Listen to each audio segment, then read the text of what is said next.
Ngayong may mga overseas Filipino basketball player ang ngayon ay free agent na ang status, may mga hiling ang ibang basketball fans at coaches na kung maaari pumasok sa kanilang liga. Well, disclaimer lang mga idol at lilinawin lang natin na wala pang official na balita patungkol sa draft prospect para sa 49th PBA draft pick.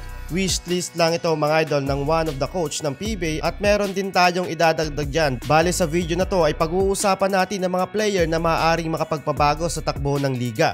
Well, mainit na balita mga idol, tapos na ang kontrata ni Kai Sotto at tuluyan na ngang naghiwalay ang landas ng kanyang team na Yokohama B Corsair sa Japan B-League. Wala pang official na balita mga idol kung saang liga or team siya maglalaro next season. Ngayong free agent na ang kanyang status. Pero ang malinaw na balita mga idol, ayon na mismo sa kanyang head coach na si Tim Cone, magkakaroon nga daw ng training si Kai Sotto sa United States bago sumalang sa Olympic qualifying tournament. Maaring sa NBA camps or sa muli niyang pagsubok na makapasok sa NBA.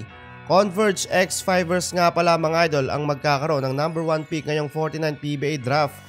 Dahil nagtapos lang naman mga idol ang season para sa kanila na nasa panghuling spot na may 2-9 records.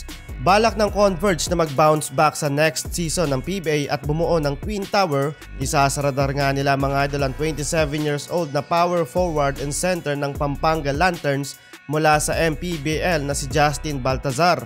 Naghahanap nga sila mga idol ng reliable na big man pang duo kay Justin Arana. Wala ring malinaw na balita mga idol kung interesado si Baltazar na magpa-draft next season. Samantalang si Kai Sotto naman mga idol ay kasama din sa wishlist ni Coach Alden Ayo. Kung may chance na magpa-draft si Kai sa PBA, well si Kai Sotto daw talaga mga idol ang kanilang kukunin.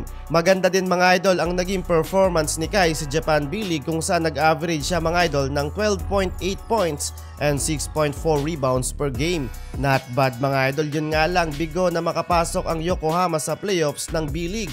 Nagtapos mga idol ang kanilang campaign na may 24 wins and 36 losses. Kasama din mga idol sa wishlist ni Coach Alden Ayo ang dating sentro ng Ryukyu Golden Kings mula din mga idol sa B-League na si Carl Tamayo at ang UAAP MVP na si Kevin Kiambao.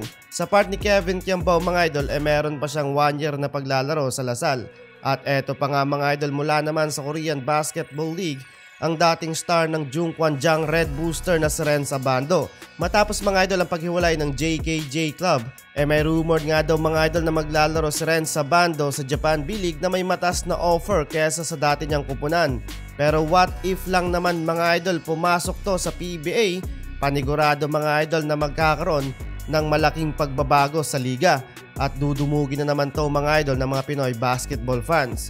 Yun nga lang, malabo pa to sa tinta ng pusit na mangyari dahil sa magulong pamamalakad ngayon sa PBA. Sa opinion mo mga idol, deserve pa ba ng mga overseas Pinoy basketball player na magpa-draft ngayon sa PBA? I-comment mo na yan sa ating comment section.